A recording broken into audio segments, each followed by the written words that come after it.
আল্লাহ বলেন আমি তোমাকে সৃষ্টি করার পরে আমি তোমার জন্য একটা হায়াত সৃষ্টি করলাম, মৃত্যু পর্যন্ত দেখব। মৃত্যু সৃষ্টি করলাম, এরপরে দেখবে কে কতটুকু সুন্দর আমল করেন। তাফসীর ইবনে কাসিরের মধ্যে লেখছেন এখানে আল্লাহ তাআলা আহসানু আমালা বলছেন। আহসান কেন বলছেন? কয় আল্লাহ আকসারা বলে নাই, আকসারা মানে অধিক আমল, এই কথা বলে নাই। আল্লাহ বলছেন কার কত সুন্দর আমল আমি আল্লাহ এটা দেখব, কে কত সুন্দর সুন্দর আমল করে আমি এটা দেখব। বেশি আমল আমার দরকার নাই, অল্প আমল যদি সুন্দর হয় ওইটাই নাজাতের জন্য যথেষ্ট। কথা বলেন ঠিক না বেঠিক? এই জন্য রব্বুল আলামিন বলেন বান্দারা আমি তোমারে ছেড়ে দিছি, এর মানে এই নয় আমি আল্লাহ তোমাকে ধরবো না। না না না, কখনো এই কথা কল্পনা করিও না। ও বান্দা, ও আমার পর্দার মা, কখনো এই কথা চিন্তা করিও না আমাকে আল্লাহ ছেড়ে দিয়েছে। না না না, ছেড়ে দেয় নাই। আল্লাহ কয় তোরে আমি মৃত্যু পর্যন্ত ছেড়ে দিয়েছি, মৃত্যুর পরে আবার তোমার পাকড়াও হইতে হবে। এই জন্য বাবারে, মৃত্যুটা সবার জন্য অবধারিত, মৃত্যুটা কারোর জন্য একটা সেকেন্ড সময় দেবে না। আল্লাহ তাআলা কুরআনুল কারীমের মধ্যে বলেন আইনামা তাকুনু ইউদরিকুমুল মাউতু ওয়ালাউ কুনতুম ফি বুরুজিম মুশাইয়াদা। মান্দারে, তুমি যেখানে অবস্থান করো, যেখানেই পলায়ন করো, মৃত্যু তোমাকে সেখানেই পাকড়াও করবে। ওয়ালাউ কুনতুম ফি বুরুজিম মুশাইয়াদা, যদি তুমি সুদীর্ঘ দুর্গর মধ্যে পলায়ন করো তারপরও সেখানে যায় মৃত্যু পাকড়াও করবে। বাবার একটু চিন্তা করে দেখো, দুনিয়ার শোক যোগ, দুনিয়ার সম্পদ, দুনিয়ার আমার ক্ষমতা, প্রতিপিত্ত আমারকে কোথায় নিয়ে যাইতেছে একটু চিন্তা করে দেখো। আল্লাহ তাআলা কুরআনুল কারীমের মধ্যে বলে দেন বান্দারে, না না রে বান্দা, মনে করো আমি তোমাকে ছেড়ে দিয়েছি। না না, এটা ভেবো না, কখনো কল্পনা করো না। আল্লাহ বলেন আইনামা তাকুনু ইউদরিকুমুল মাউতু ওয়ালাউ কুনতুম ফি বুরুজিম মুশাইয়াদা, মৃত্যুর ভয়ে যদি দুর্গর মধ্যে পলায়ন করো ওইখানেও তোমাকে পাকড়াও করবে। ওয়ামান ইউদলিলহু ফালা হাদিয়া লাহু ونشهد أن لا إله إلا الله وحده لا شريك له. أما بعد فأعوذ بالله من الشيطان الرجيم. بسم الله الرحمن الرحيم. أينما تكونوا يدرككم الموت ولو كنتم في بروج مشيدة.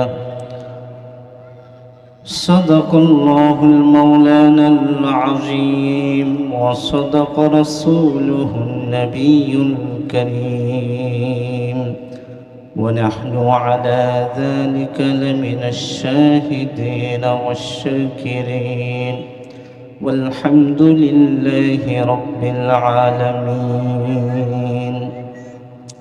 আমরা একটু জবানটা খুলে দরুদ ইব্রাহিম পাঠ করব। আল্লাহুম্মা সাল্লি আলা محمد وعلى آل محمد كما صليت على إبراهيم وعلى آل إبراهيم إنك حميد مجيد.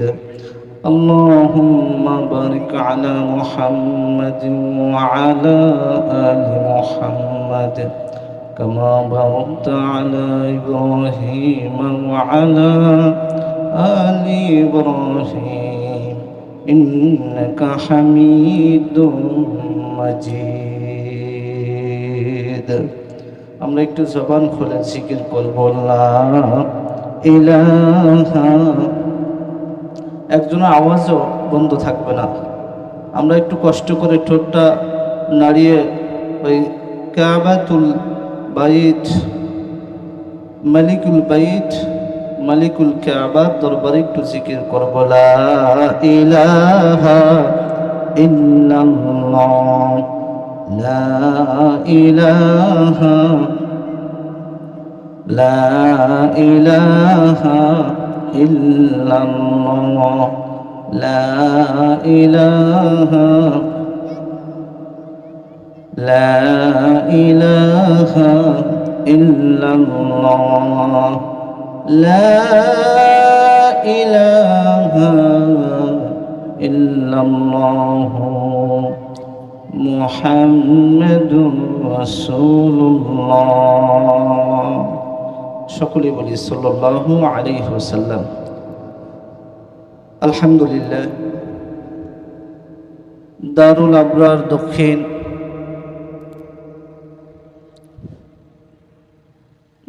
আবরার দক্ষিণ কামারগ্রাম গোরস্থান মাদ্রাসার থেকে আয়োজিত 15তম ওয়াজ ও মাহফিলের আজকের সম্মানিত সভাপতি উপস্থিত রয়েছেন আমার মাথার মুকুট ওলামায়ে কেরাম, মুরব্বিয়ানে আজম, যুবক ভাইরা, ছোট ছোট বাচ্চা কাচ্চারা, আরও উপস্থিত রয়েছেন পর্দার অন্তরালে অবস্থিত সম্মানিত শ্রদ্ধেয় মা ও বোনেরা। আমরা সর্বপ্রথম মালিকের দরবারে শুকরিয়া জ্ঞাপন করি, যেই মালিক আমাদেরকে অত্যন্ত দয়া করে, মায়া করে, মহাব্বত করে, ভালোবেসে আমাদেরকে সারা জাহান থেকে ছাঁটাই বাছাই করে এই পবিত্র ময়দানে আসার বসার তৌফিকটুকু দান করেছেন। এই জন্য হৃদয়ের গভীর থেকে সবটুকুন ভালোবাসা উজাড় করে কালিমাতে শুকরিয়া সমস্বরে আওয়াজ করে বলি আলহামদুলিল্লাহ। লক্ষ লক্ষ কোটি কোটি দরুদ ও সালাম বর্ষিত হোক আমাদের প্রিয় নবী, প্রিয় হাবিব, দো জাহানের বাদশাহ সৈয়দুল আকা মুহাম্মদ মুস্তফা সাল্লাল্লাহু আলাইহি ওয়াসাল্লামের উপরে। মুহতারাম সম্মানিত হাজিরিন, অল্প সময় আপনাদের সম্মুখে কথা বলবো। আমি আপনাদের সম্মুখে পবিত্র কুরআনুল কারীম থেকে ছোট্ট একখানা আয়াত তেলাওয়াত করেছি। আল্লাহ তাআলা যদি তৌফিক এনায়েত ফরমান তাহলে ছোট্ট একখানা আয়াতের তাফসীর অল্প সময়ে কথা বলবো। আমা তৌফিকি ইল্লা বিল্লাহ। মুহতারাম, আপনারা দোয়া করতে থাকেন আল্লাহ তাআলা যেন এই অল্প সময় আমাদের জন্য নাজাতের ওসিলা বানায় নেন। সকলে বলি আমিন। সম্মানিত হাজিরিন, সারা পৃথিবীর সৃষ্টিকর্তা, আসমান জমিনের সৃষ্টিকর্তা কে? একটু আওয়াজ করে বলেন।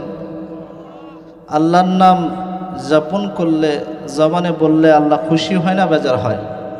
এটা আওয়াজ করে বলেন, খুশি হয় না বেজার হয়? দুনিয়ার যে কোনো নাম আপনি যাপন করবেন, আপনার সব থেকে কাছের বাবা, সব থেকে কাছের মা, এই বাবাকে যদি বারবার আপনি বাবা বলে ডাক দেন, একটা সময় বাবা বিরক্তি বোধ করবে। কথা বলেন ঠিক না বেঠিক? মাকে আপনি বারবার মা বলে ডাক দিলে মাও এক সময় বিরক্তি বোধ করে কি করে না? আওয়াজ করে বলেন, করে কি করে না? কিন্তু সারা দুনিয়ার মালিক, আসমানের মালিক, জমিনের মালিক আমার রব আল্লাহকে যতবার ডাকা হয় আমার মালিক ততবার তার প্রতি রহমত বর্ষণ করতে থাকেন। বলেন সুবহানাল্লাহ। সারা পৃথিবীর মালিক যিনি, ওনার নাম যদি নেওয়া হয় উনি কোনোদিনও বেজার হয় না, বিরক্তি বোধ ওনার আসে না, বরং উনি তার জন্য সমস্ত রাস্তা সহজ করে দেন, সব কিছু সহজ করে দেন। যে মালিকের নামটা যাপন করতে থাকে, বারবার বলতে থাকে। কথা বলেন ঠিক না বেঠিক? এই জন্য মালিকের নাম বেশি বেশি নেওয়া দরকার। এই মালিক আমাদের প্রতি যে কত রহম করছেন, আমার মালিক রব্বুল আলামিন পবিত্র কুরআনুল কারীমের মধ্যে বলেন, الذي خلق الموت والحياة ليبلوكم أيكم أحسن عملا রব্বুল আলামিন কোরআনুল কারীমের মধ্যে বলেন, আমি মালিক তোমাদেরকে সৃষ্টি করেছি। আল্লাযী খলাকাল মাউতা ওয়াল হায়াতা, আমি মালিক সৃষ্টি করার পরে হায়াত সৃষ্টি করেছি। আমি মালিক হায়াত সৃষ্টি করার পরে মওত সৃষ্টি করেছি, মৃত্যু সৃষ্টি করেছি। রব্বে কাবা বলে, ও দুনিয়ার জমিনের মানুষ, দুনিয়ার জমিনের মানুষে, আমি আল্লাহ তোমাদেরকে মানুষ হিসেবে দুনিয়ায় পাঠানোর পরে আমি আল্লাহ একটা হায়াত দান করেছি, আমি আল্লাহ একটা মওত দান করেছি। কয় এই হায়াত এবং মওতের মাঝখানে একটা সময় আছে। মানুষ কতদিন বাঁচে? কয় 60-70 বছর বাঁচে। আবার কেউ কেউ আরও কম বাঁচে, কেউ আবার বেশি বাঁচে। আল্লাহ বলে, আমি ওই মানুষের জন্য একটা হায়াত নির্ধারণ করে দিলাম, আর পরিশেষে আমি আল্লাহ তার জন্য একটা মৃত্যু নির্ধারণ করে দিলাম, যেই মৃত্যুর পরে দুনিয়ার হায়াত শেষ হয়ে যাবে। কথা বলেন ঠিক না বেঠিক? একটু আওয়াজ করে বলেন ঠিক না বেঠিক? আল্লাহ তাআলা বলেন, বান্দারে আমি আল্লাহ হায়াত সৃষ্টি করলাম। কেন করলাম জানুনি? আমি আল্লাহ তোমার জন্য যে একটা হায়াত সৃষ্টি করে দিয়েছি, এই হায়াতের শুরু থেকে শেষ পর্যন্ত, মৃত্যু পর্যন্ত কি করবা? আল্লাহ বলে, আমি তোমার জন্য ছেড়ে দিয়েছি, তোমার হাতে ছেড়ে দিয়েছি। হায়াত থেকে মৃত্যু পর্যন্ত তুমি কি কি আমল করবা? আল্লাহ বলে, না, আমি বান্দার জন্য নির্ধারণ করে দেই নাই, বরং বান্দার জন্য একটা সুস্থ আকল দান করছি, জ্ঞান দান করেছি, যেই জ্ঞানের মাধ্যমে সে বুঝতে পারবে এটা করা হারাম, এটা করা হালাল, যেই জ্ঞানের মাধ্যমে বুঝতে পারবে সুদ খাওয়া হালাল না হারাম, যেই জ্ঞানের মাধ্যমে বুঝতে পারবে ঘুষ খাওয়া হালাল না হারাম, এই জ্ঞানটুকু আমি আল্লাহ তাআলা তাকে দান করে দিলাম। আমার মালিক বলেন, কেন দিছি জানোনি? মালিক আমাদেরকে বলতেছেন, কারণ হলো আমি দেখব কে তোমাদের মধ্যে আহসানু আমালা, সুন্দর সুন্দর আমল করে আমি আল্লাহর কাছে আসতে পারো। আমার মালিক বলেন, হায়াত দিয়েছি, মওত পর্যন্ত কে কে সুন্দর সুন্দর আমল করতে পারো, কার আমল কত সুন্দর হয়, এই জিনিসটা দেখার জন্য আমি হায়াত দিয়ে মৃত্যু পর্যন্ত পরীক্ষা করব। রব্বে কাবা বলেন, তবে জেনে নিও, মৃত্যু কোনো ব্যক্তির জন্য, দুনিয়ার সমস্ত মানুষ যে কোনো বিষয় নিয়ে ইখতিলাফ রয়েছে, মতভেদ রয়েছে, কোনো জিনিসের মধ্যে মতভেদ নাই, ইখতিলাফ নাই, এটা পাওয়া যাবে না। তবে একটা জিনিসের মধ্যে মতবিরোধ নাই, সেটা হলো মানুষের মৃত্যু। মৃত্যু নিয়ে কখনো ইহুদি, খ্রিস্টান, বৌদ্ধ, নাসারা, বেধর্মী বলেন, মুসলমান বলেন, কারো মধ্যে মতভেদ আসেনি। হ্যাঁ, ইখতিলাফ আছে, মৃত্যুর মধ্যে কোনো ইখতিলাফ নাই। মৃত্যু সকলেরই অবধারিত। এই জন্য রব্বুল আলামিন বলেন, আমি বান্দারে মৃত্যু পর্যন্ত একটা হায়াত দিয়ে দিলাম, যে হায়াত পর্যন্ত বান্দা আমি তোমাকে দেখবো তুমি কত সুন্দর সুন্দর আমল করো। আল্লাহ তাআলা এই জন্য বলেন, আল্লাযী খলাকাল মাউতা ওয়াল হায়াতা লিয়াবলুয়াকুম আইয়ুকুম আহসানু আমালা। আল্লাহ বলেন, আমি তোমাকে সৃষ্টি করার পরে আমি তোমার জন্য একটা হায়াত সৃষ্টি করলাম, মৃত্যু পর্যন্ত দেখব, মৃত্যু সৃষ্টি করলাম, এরপরে দেখবে কে কতটুকু সুন্দর আমল করেন। তাফসীর ইবনে কাসিরের মধ্যে লেখছেন, এখানে আল্লাহ তাআলা আহসানু আমালা বলছেন। আহসান কেন বলছেন? কয় আল্লাহ আকসারা বলে নাই, আকসারা মানে অধিক আমল, এই কথা বলে নাই। আল্লাহ বলছেন কার কত সুন্দর আমল আমি আল্লাহ এটা দেখব, কে কত সুন্দর সুন্দর আমল করে আমি এটা দেখব। বেশি আমল আমার দরকার নাই, অল্প আমল যদি সুন্দর হয় ওইটাই নাজাতের জন্য যথেষ্ট। কথা বলেন ঠিক না বেঠিক? এই জন্য রব্বুল আলামিন বলেন, বান্দারা আমি তোমারে ছেড়ে দিছি, এর মানে এই নয় আমি আল্লাহ তোমাকে ধরবো না, না না না, কখনো এই কথা কল্পনা করিও না। ও বান্দা, ও আমার পর্দার মা, কখনো এই কথা চিন্তা করিও না আমাকে আল্লাহ ছেড়ে দিয়েছে। না না না, ছেড়ে দেয় নাই। আল্লাহ কয় তোরে আমি মৃত্যু পর্যন্ত ছেড়ে দিয়েছি, মৃত্যুর পরে আবার তোমার পাকড়াও হইতে হবে। এই জন্য বাবারে, মৃত্যুটা সবার জন্য অবধারিত, মৃত্যুটা কারোর জন্য একটা সেকেন্ড সময় দেবে না। আল্লাহ তাআলা কুরআনুল কারীমের মধ্যে বলেন, আইনামা তাকুনু ইউদরিকুমুল মাউতু ওয়ালাউ কুনতুম ফি বুরুজিম মুশাইয়াদা। বান্দারে, তুমি যেখানে অবস্থান করো, যেখানেই পলায়ন করো, মৃত্যু তোমাকে সেখানেই পাকড়াও করবে।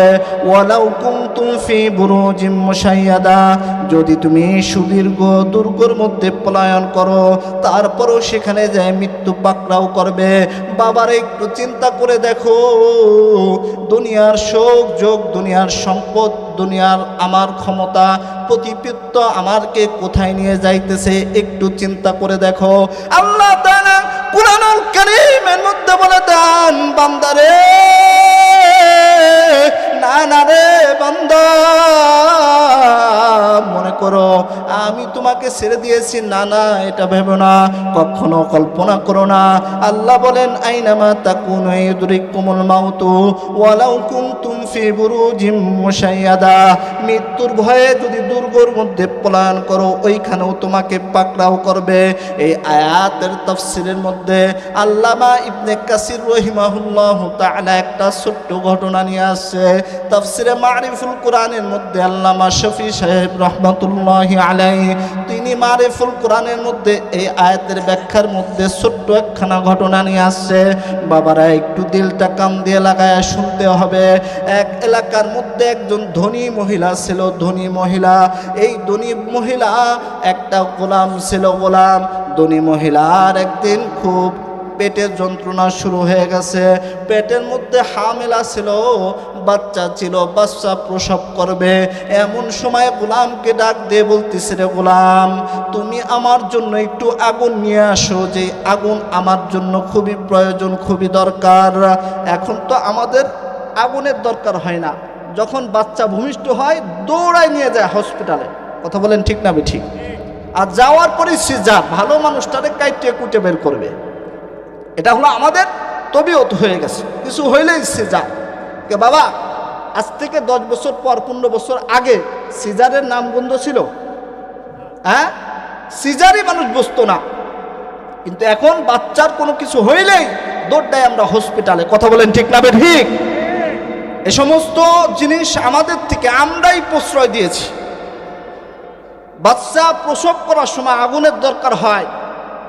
হযরত মুসা আলাইহিস সালাতু ওয়াস সালাম যখন তার বিবিকে নিয়ে যাইতেছিলেন, তখন বিবি বাচ্চা প্রসবের সময় হয়ে গেছে, বাচ্চা ভূমিষ্ঠ করবে, এই মুহূর্তে আগুনের জন্য পাহাড়ে গেছিলেন। আল্লাহ তাআলা মুসাকে নবুয়তের আগুন দিয়ে পাঠাই দিয়েছিলেন। সুবহানাল্লাহ বলেন। বাবারে, তাফসীর ইবনে কাসিরের মধ্যে আসছে, আল্লামা ইবনে কাসির রাহিমাহুল্লাহ তাআলা এই আয়াতের ব্যাখ্যার মধ্যে বলেন, মহিলা যখন বাচ্চা ভূমিষ্ঠ করবে, এমতা মুহূর্তে গোলামকে ডাক দিয়ে বলতেছে, রে গোলাম, আমার জন্য একটু আগুন নিয়ে আসো, আমার খুব পেটের মধ্যে যন্ত্রণা, খুব যন্ত্রণা হচ্ছে, যাও না একটু আগুন নিয়ে আসো। গোলাম ঘর থেকে বের হয়ে গেছে। ঘর থেকে বের হয়ে যাওয়ার পরে প্রতিমধ্যে একজন বুজুর্গ বৃদ্ধ বাবার সাথে দেখা। বৃদ্ধ বাবা ডাক দিয়ে বলে, এ যুবক, দাঁড়াও, কোথায় যাও? কি কারণে যাইতেছো গো? যুবক বলতেছে, বাবারে, আমার মালিকের, আমার মনিবের প্রসব বেদনা শুরু হয়ে গেছে, বাচ্চা প্রসব করবে, ভূমিষ্ঠ করবে, তার জন্য আগুন আনতে যায়। এবার বৃদ্ধ বাবা বলতেছে, যুবক রে দাঁড়া, ওই যে বাচ্চা ভূমিষ্ঠ হবে তার জন্য 3টা ভবিষ্যদ্বাণী বলে যায়। 3টা ভবিষ্যদ্বাণী তার জন্য রয়েছে। কয় কি কি? বলে 1 নাম্বার, ওই তোমার মনিবের মেয়ে ভূমিষ্ঠ হওয়ার পরে বড় হয়ে 100 যুবকের ঈমান নষ্ট করে ফেলবে। এক নাম্বার ভবিষ্যৎবাণী, ওই মেয়েটা বড় হয়ে 100 যুবকের ঈমান নষ্ট করে ফেলবে। যুবক রে, ওই মেয়েটার ভবিষ্যৎবাণী এক নাম্বার। দ্বিতীয় নাম্বার, এই মেয়েটা তার গোলামের সাথে বিবাহ হবে। তৃতীয় নাম্বার ভবিষ্যৎবাণী, এই মেয়েটার একটা ছোট্ট মাকড়সার কামড়ে ইন্তেকাল করবে, মারা যাবে। এবার বৃদ্ধর বাবার কথা শুনে বাজার থেকে একটা ছুরি নিয়ে মনিবের মেয়েকে যায় ঘরের মধ্যে যায় পেটের মধ্যে একটা পোষ মেরে দিয়েছে। পোষ মেরে দেওয়ার সাথে সাথে পেটের থেকে নাড়ি বের হয়ে গেছে ওই বাচ্চা মেয়েটার। এদিকে যুবক ভয় পেয়ে দূরে পলায়ন করছে, হাই রে কি করলাম। আর মনিব যখন দেখলো আমার মেয়ের এই পেটটা ফেড়ে ফেলছে, সাথে সাথে সুই সুতা এনে সেলাই করে দিয়ে দিয়েছে। সেলাই করার পরে পেটটা আবার ঠিক হয়ে গেছে, আগের মতো হয়ে গেছে। বাবা একটু ধ্যান খেয়ালের সাথে বুঝতে হবে কথা। ওদিকে যুবক তার এলাকা ছেড়ে পলায়ন করে অন্য এলাকার মধ্যে চলে গেছে। যাওয়ার পরে নদীর তীরে, সাগরের তীরে দিয়ে অন্য রাষ্ট্রে চলে গেছে। অনেক পরিশ্রম করে মেহনত করে অনেক টাকা পয়সার মালিক হয়ে গেছে, অনেক বছর পার হয়ে গেছে। এবার যুবক বলতেছে নিজের এলাকার মধ্যে বৃদ্ধ এক বাবাকে বলে, রে বাবা, আমার বিবাহের প্রয়োজন, আমার জন্য একটা সুন্দরী রূপসী মেয়ে দেখো, আমি তাকে বিয়ে করব। এবার ওই যুবকের জন্য একটা সুন্দর রূপসী মেয়ে খোঁজা শুরু করে দিল।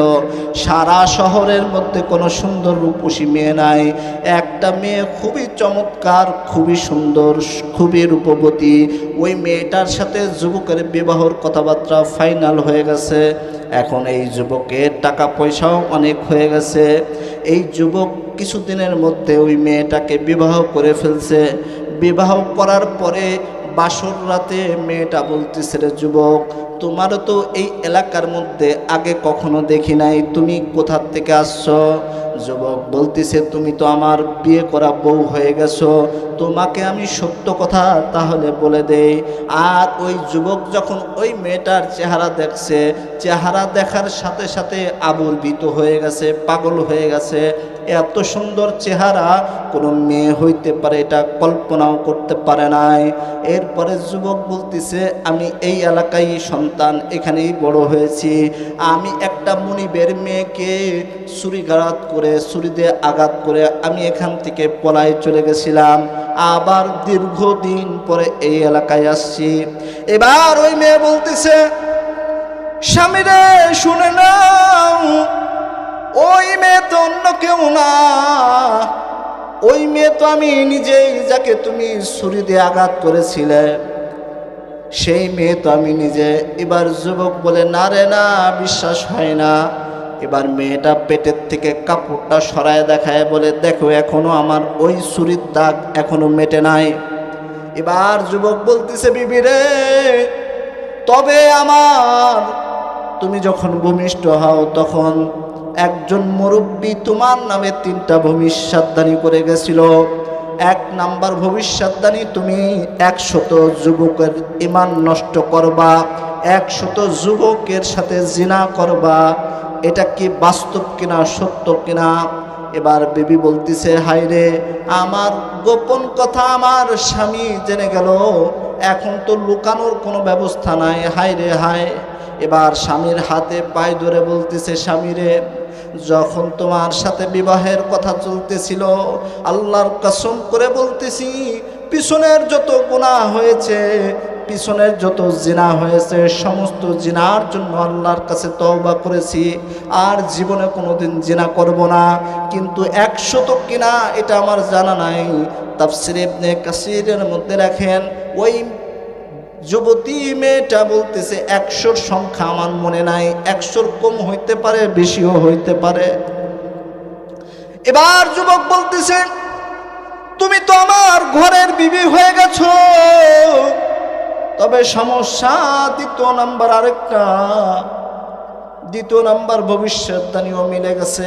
আমি তো তোমাদের গোলাম ছিলাম, গোলামের সাথে তোমার বিবাহ হয়েছে, কিন্তু তৃতীয় নাম্বার আরেকটা সমস্যা আছে।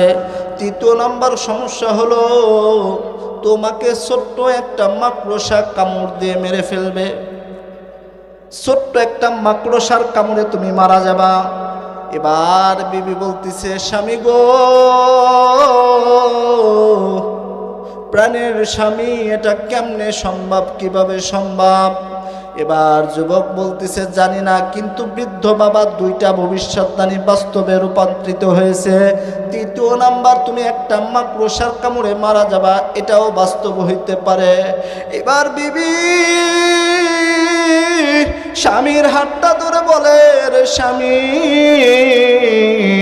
তোমার হাতটা ধরি, তোমার তো টাকা পয়সার অভাব নাই। স্বামী রে, তোমার তো অর্থের কোনো অভাব নাই।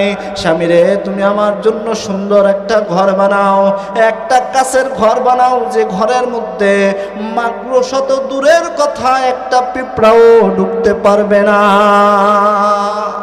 এবার স্বামী দেখে, হাই রে, এত সুন্দর বিবি, এত সুন্দর বউ পেয়েছি, এই শহরের মধ্যে আমার বউ থেকে সুন্দরী আর কোনো মেয়ে নাই। সুন্দরের মোহে পড়ে স্বামী বলতেছে, বিবি রে, সমস্যা নাই, আমি তোমার জন্য একটা ঘর বানাইতেছি। ঘর কাছের সুন্দর করে একটা ঘর বানাইছে। ঘর, এই ঘরের মধ্যে বানানোর পরে সুন্দর করে বসবাস শুরু করে দিছে। হঠাৎ করে দেখে কাছের উপরে একটা ছোট্ট মাকড়সা। এবার বিবি স্বামীকে ডাক দিয়ে বলে, ওরে স্বামী, ওই যে উপরে দেখা যায় একটা ছোট্ট মাকড়সা, ও স্বামী, ওই মাকড়সার কামড়ে কি আমি মারা যাব? স্বামী বলতেছে, হইতে পারে, ওই মাকড়সার কামড়ে তুমি মারা যাবা। বাবার একটু ধ্যান খেয়ালটা শুনতে হবে, অন্তরটা নরম করতে হবে। মৃত্যু কারোর জন্য একটা সেকেন্ডও বসে থাকবে না। এবার স্বামী যায় মাকড়সাটাকে নিচে ফেলায়, বাঁশ দিয়ে কঠিন পেশা পিষে মেরে ফেলছে। মারা যাওয়ার পরে এবার স্ত্রী বলতেছে, এতটুক মাকড়সার বিষয় নাকি আমি মারা যাব? স্ত্রী যে ওই মাকড়সার উপরে পাড়া দিয়ে কঠিন একটা শেষা দিয়ে বলতেছে, হাই রে, এই ছোট্ট মাকড়সার বিষয় কি আমি মারা যাব? এরকম রাগে পাও দিয়ে ডুলে ডুলে ঘষে ঘষে ওই মাকড়সারে আরো একেবারে মাটির সাথে মিশে ফেলছে। ওই মাকড়সার বিষের একটু ছিটা পায়ের আঙ্গুলের মাথার মধ্যে যায় লাগছে। ওই মেয়েটার কিছুদিন পরে ওই বিষের প্রভাবে ওই মেয়েটার ইন্তেকাল হয়ে গেছে। তাফসিরে ইবনে কাসিরের মধ্যে লেখেন, বাবারে, এই জন্য আল্লাহ রাব্বুল আলামিন কুরআনুল কারীমের মধ্যে বলেন, আইনামা তাকুনু ইউদরিকুমুল মাউতু ওয়ালাউ কুনতুম ফি বুরুজিন মুশাইয়াদা। বাবারে, তোমরা যদি মৃত্যুর ভয়ে সুদীর্ঘ দুর্গের মধ্যে পলায়ন করো, ওইখানে যে তোমার মৃত্যুবরণ করা লাগবে, মৃত্যুর মালাকুল মাউত যে ওইখানে পৌঁছাই যাবে। এই জন্য মৃত্যু সকলের অবধারিত। মৃত্যুর থেকে একটা সেকেন্ডও কেউ পলায়ন করে থাকতে পারবে না। এই জন্য কবি কবিতার সুরে বলেন, মৌতু কাসিম জায়গা ফিল ইখতিতামে জিন্দগি, দর হकीकत मौत है सुबह दवामे जिंदगी, दर हकीकत मौत है सुबह दवामे जिंदगी, मौत का सिन कुल्लु नासिन, मौत का सिन कुल्लु नासिन शारिबू, मौत का सिन कुल्लु नासिन दाखिलू। বাবারে, মৃত্যু থেকে যতই পলায়ন করো, মৃত্যু থেকে পলায়ন করা কারোর জন্য সম্ভব না, কোনো ব্যক্তির জন্য সম্ভব না। আল্লাহ পাক রব্বুল আলামিন এই জন্য বারবার মুমিনদের বলে দেন, ইয়া আইয়ুহাল্লাযীনা আমানু তাকুল্লাহা হাক্কা তুকাতিহি ওয়া লা তামুতুন্না ইল্লা ওয়া আনতুম মুসলিমুন। আল্লাহু আকবার। পাক রব্বুল আলামিন ডাক দিয়ে বলে, এ বান্দারে, আমি তোমাকে মুসলমান ঘরে পাঠাইলাম। আমি আল্লাহ চাইলে তোমাকে ইহুদির ঘরে পাঠাইতে পারতাম, আমি আল্লাহ চাইলে তোমাদের হিন্দুদের ঘরে পাঠাইতে পারতাম, আমি আল্লাহ চাইলে তোমাদের বৌদ্ধের ঘরে পাঠাইতে পারতাম, আমি আল্লাহ চাইলে তোমাদের বেদর্মীদের ঘরে পাঠাইতে পারতাম, কিন্তু আমি আল্লাহ তোমাদেরকে মুসলমানের ঘরে পাঠাইলাম। কই কেন পাঠাইলাম জানোনি? আল্লাহ তাআলা বলেন, মুসলমানের ঘরে পাঠাইছি মনের ঘরে বান্দা বাপ দাদার ঔরসে মুসলমান হইছো, ওই মুসলমান নিয়ে কবরে আসিও না। বাপ দাদার ঔরসে যে মুসলমান, ওই মুসলমানের কাজে লাগবে না। আল্লাহ তাআলা এই জন্য কুরআনুল কারীমের মধ্যে বলে দেন, ইয়া আইয়ুহাল্লাযীনা আমানু ইত্তাকুল্লাহা, হে ঈমানদারগণ, ইত্তাকুল্লাহ, একমাত্র আল্লাহকে ভয় করো, হাক্কা তুকাতিহি ওয়া লা তামুতুন্না ইল্লা ওয়া আনতুম মুসলিমুন। মুসলমান না হয়ে কবরে আসিও না, একেবারে পরিপূর্ণ মুসলমান হয়ে পরে কবরে আসিও।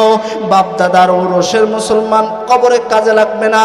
ও বাবা, বাপে মুসলমান, দাদার মুসলমান, ওই মুসলমানের নামে নামে আমরা মুসলমান হয়ে গেছি, কিন্তু এই মুসলমানের চারেনার দাম নাই।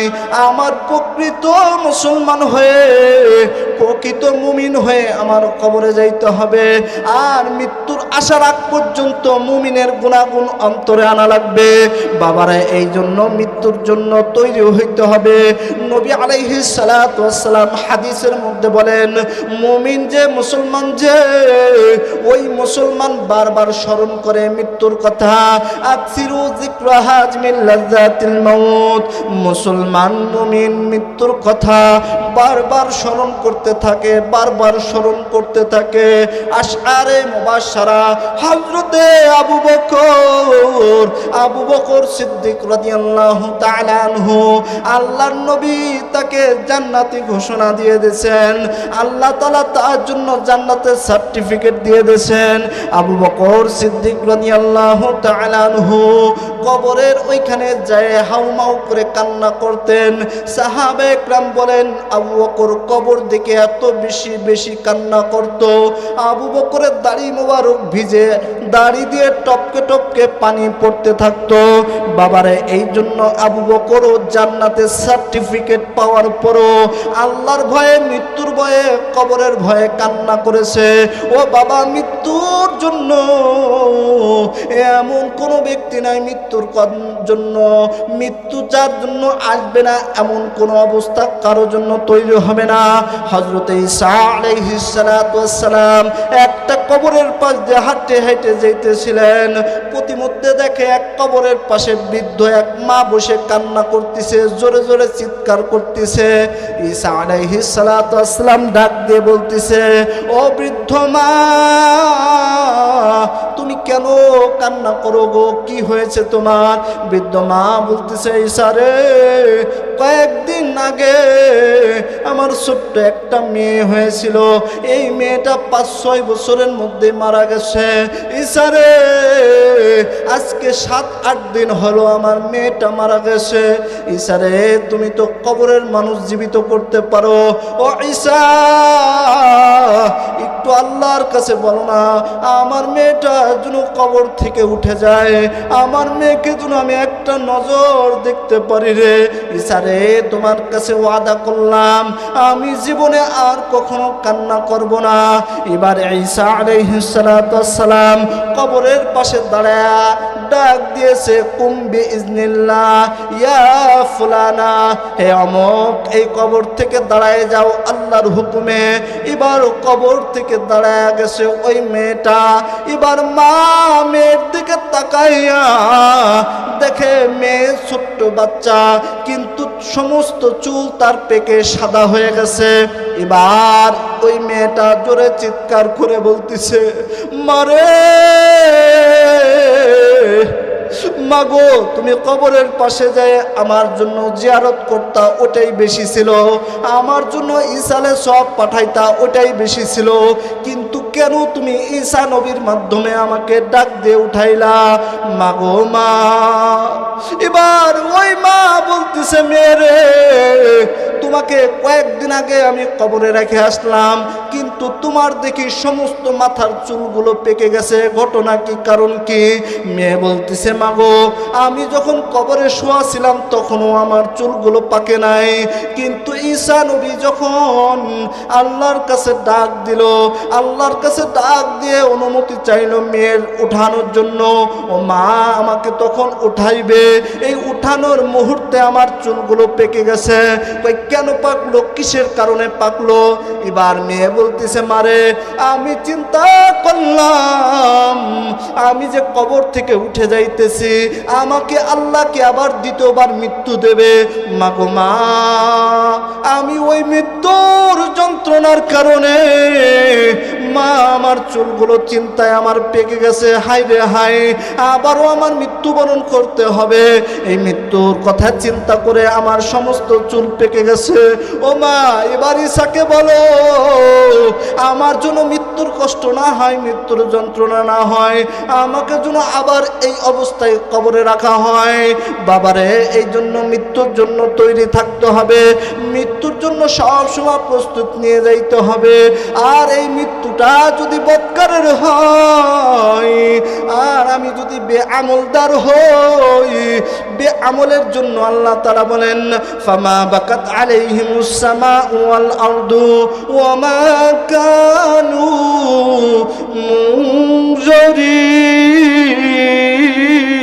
মুনজারিন। বৎকারের মৃত্যুর জন্য আল্লাহ রাব্বুল আলামিন কোরআন কারীমের মধ্যে বলতে থাকেন, যদি তুমি বৎকার হও আর তোমার মধ্যে যদি আমল না থাকে, এই বৎকারের জন্য জমিনও কান্না করবে না, আসমানও কান্না করবে না।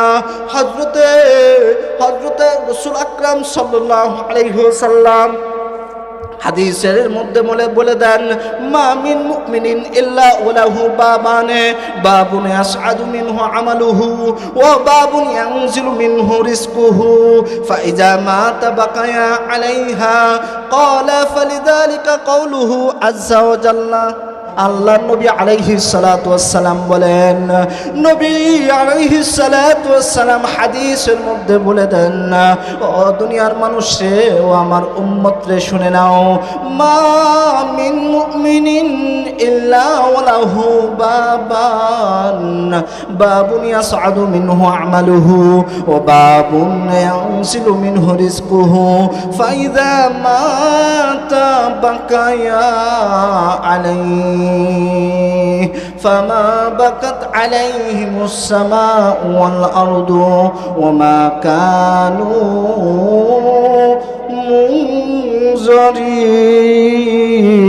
منذرين।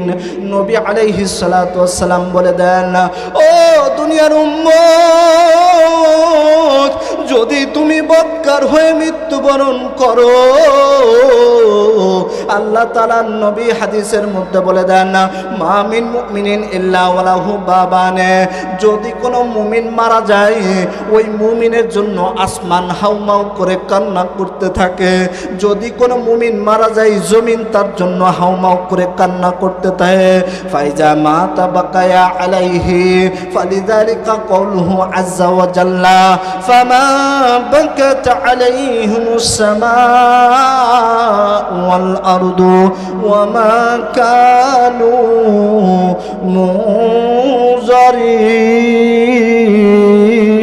মুনজারিন। আল্লাহ তাআলা বলেন, যদি মুমিন না হয়ে মারা যাও, যদি মুসলমান না হয়ে মারা যাও, আল্লাহ বলে তার জন্য আসমানও কান্না করে না, তার জন্য জমিনও কান্না করে না, আসমানও কান্না করে না, জমিনও কান্না করে না। ও বাবা, একটু মনে মনে চিন্তা করে দেখো, আমি মারা যাওয়ার পরে যদি আসমানও হাসে, আমি মারা যাওয়ার পরে যদি জমিনও হাসে, আমার কি পরিস্থিতি হবে চিন্তা করে দেখো। এই নিথর দেহ এই জমিনের মধ্যে থাকবে রে, আর আমার রূহটা আসমানে নিয়ে যাবে। ওই রূহটা আসমান থেকে ফেরত পাঠাইবে আল্লাহর নবীর ফেরেশতারা। আল্লাহর ফেরেশতা বলবে রে এই রূহ আসমানে রাখা যাবে না। এবার জমিন বলতে থাকবে রে এই দেহটা জমিনে রাখা যাবে না, আমার আসমানও জায়গা হবে না, জমিনও জায়গা হবে না।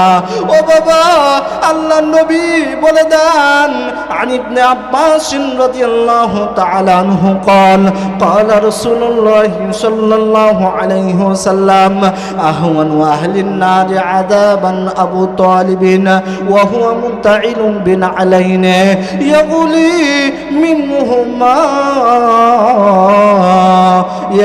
منهما دماغه। নবী আলাইহিস সালাতু ওয়াস সালাম বলে দেন, যদি তোমরা বদকার হয়ে মৃত্যুবরণ করো আর যদি তোমাদের জন্য জাহান্নামের ফয়সালা হয়, আর তুমি যদি বেঈমান হয়ে মৃত্যুবরণ করো, বেঈমান হয়ে যদি মরো, নবী আলাইহিস সালাতু ওয়াস সালাম বলে দেন, হাদিসের মধ্যে আসছে, নবী বলে সাহাবারে শুনে নাও, জাহান্নামের সব থেকে কম কষ্ট হবে আমার চাচা আবু তালেবের। আমার চাচা আবু তালেবকে আল্লাহ তাআলা জাহান্নামের সব থেকে কম কষ্ট দেবেন, এর থেকে কম কষ্ট আর কাউকে দেবেন না। সাহাবা একরাম বলতেছেন, ইয়া রাসূলুল্লাহ, ইয়া হাবিবাল্লাহ, কম কষ্টটা কেমন কষ্ট বলে দেন। নবী আলাইহিস সালাতু ওয়াস সালাম বলেন, আমার চাচাকে দুইটা আগুনের জুতা পরাই দেবে, এটাই আমার চাচার কষ্ট, আমার চাচার আযাব আর কোনো আযাব দেবে না। নবী এবার বলে দেন, ও সাহাবে کرام, আমার চাচাকে দুইটা আগুনের জুতা পরাই দেবে, আর কোনো শাস্তি নাই। তবে জানুনি এই আগুনের জুতা পরানোর কারণে আমার চাচার কেমন কষ্ট হবে, শুনে নাও। নবী আলাইহিস সালাতু ওয়াস সালাম বলে দেন, ইয়াগুলি মিনহুমা দিমাগুহু, আমার চাচার এই জুতাটা পরিধান করার কারণে, আগুনের জুতা পরিধান করার কারণে আমার চাচার মাথার এই ঘুলুটা টকবক করতে থাকবে। আমার চাচার এই মাথার ঘিলুটা আগুনে যেরকম ভাত দিলে ভাত যখন ফুটে যায়, যেরকম পানি বলক দিতে থাকে, আমার চাচার এই আগুনের জুতা পরিধান করার কারণে মাথার ঘিলুটা টকবক করতে থাকবে। ও আমার যুবক ভাই, ও আমার বৃদ্ধ মা, ও আমার যুবতী বোনেরা রে, এই জন্য সর্বদা মৃত্যুর কথা স্মরণ করতে হবে। মৃত্যুর কথা স্মরণ করে আল্লাহকে সবসময় স্মরণ করতে হবে, আর বেশি বেশি আমল করতে হবে। আল্লাহর নবী বলে দেন, যদি কোনো ব্যক্তি 5 ওয়াক্ত নামাজের পরে একবার আয়াতুল কুরসি পড়ে, মান করা আয়াতুল কুরসি ফি দুবুরি কুল্লি সালাত, নবী আলাইহিস সালাতু ওয়াস সালাম বলেন, 5 ওয়াক্ত নামাজের পরে যদি কোনো ব্যক্তি একবার আয়াতুল কুরসি তেলাওয়াত করে, লাম ইয়ামনাহু আইয়াদখুলাল জান্নাহ ইল্লাল মাউত, নবী বলে তার জান্নাতে যাওয়া শুধুমাত্র ব্যবধান থাকে মৃত্যুটা, মৃত্যুর সাথে সাথে সে জান্নাতে চলে যায়। বলেন সুবহানাল্লাহ। আমরা করবো তো ইনশাল্লাহ আমলটা, সবাই করবো তো ইনশাল্লাহ। আল্লাহ তাআলা আমাদের সকলকে আমল করার তৌফিক দান করুক। ওয়া আখিরু দাওয়ানা আলহামদুলিল্লাহি রাব্বিল আলামিন।